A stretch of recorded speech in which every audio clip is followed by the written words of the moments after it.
नमस्कार दोस्तों, राम राम, सत श्री अकाल, आदाब, जय हिंद, जय महाराष्ट्र। तर आज आपण शिकणार आहोत मराठी व्याकरण, पोलीस भरती, 8वी NMMS स्कॉलरशिप, 5वी स्कॉलरशिप, कोणतीही स्पर्धा परीक्षा द्या, तिथं सर्वात उपयोगी पडणारा, सर्वात वेटेज असणारा टॉपिक म्हणजे शब्दांच्या जाती।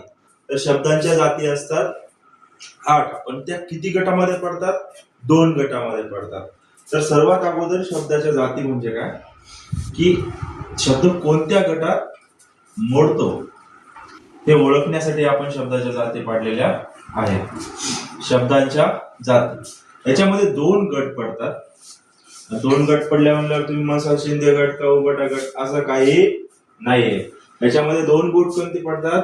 एक असतो विकारी गट आणि दुसरा असतो अविकारी गट। आता विकारी म्हणजे काय आणि अविकारी म्हणजे काय?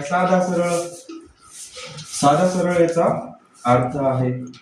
साधा सरळ काय अर्थ आहे विकारीचा? विकारी म्हणजे काय? रोग आलेला। मग याला कोणते रोग होतात? एक लिंगाचा रोग होतो। लिंगाचा म्हणजे तो लिंगाचा रोग होत नाही। कोणता लिंगाचा रोग होतो?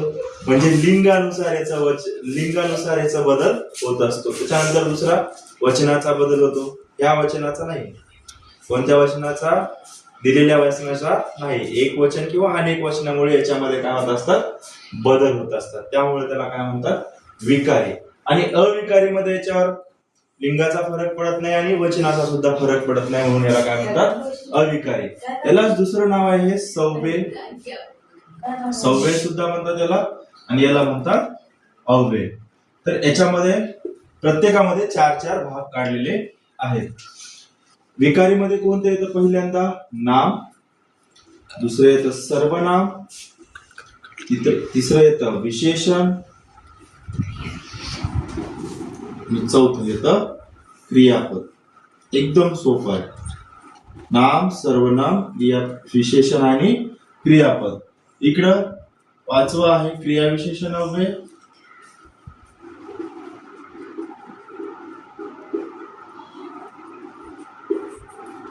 शब्दयोगी अव्यय,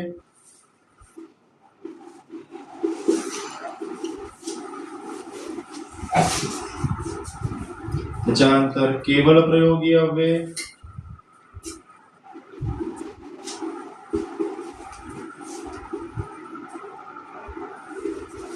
आणि सर्वात शेवटचे उभयानुर्वी अव्यय।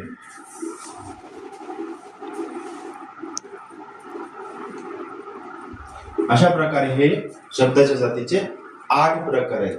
सर्वात पहिला प्रकार नाम। नामाची व्याख्या काय आहे? नाम म्हणजे काय? तर निसर्गातील कोणत्याही वस्तूला, घटकाला, प्राण्याला ओळखण्यासाठी दिलेले नाव म्हणजे काय असते?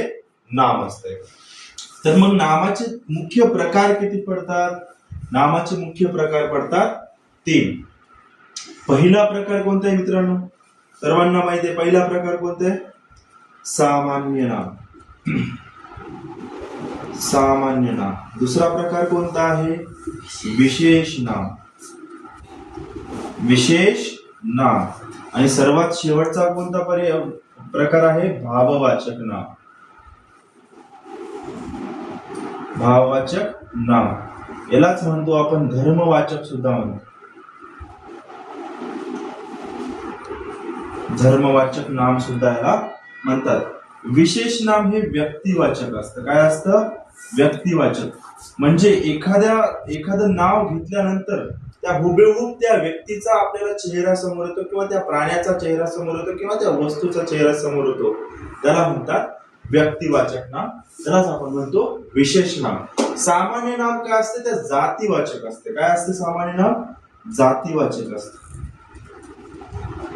जातीवाचक म्हणजे त्या जातीचा प्रकार आपल्या समोर येतो। मग आता माणसावर इथं जात तसा उल्लेख नाही याच्यात जातीचा उल्लेख काय?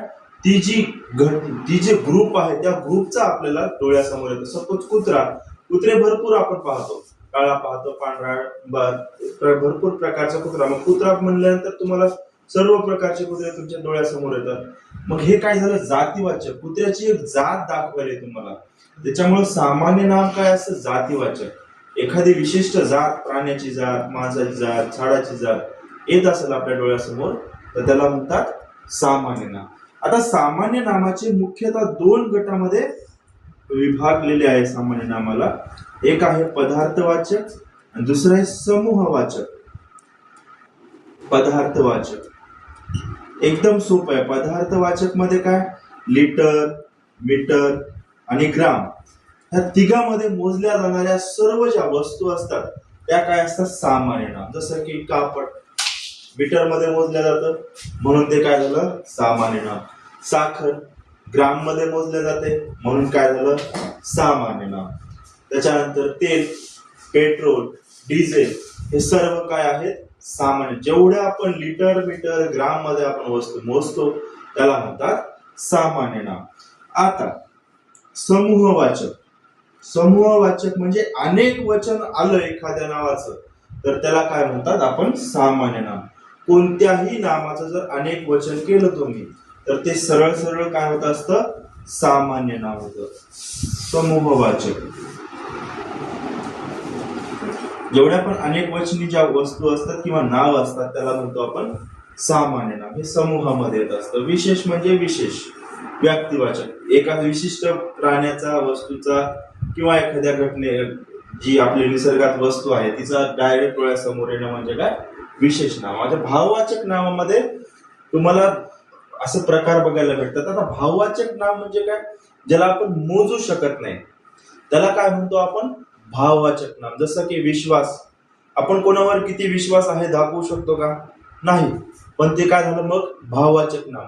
पण कधी कधी भाववाचक नाम हे सुद्धा काय होत असतं, विशेष नाम.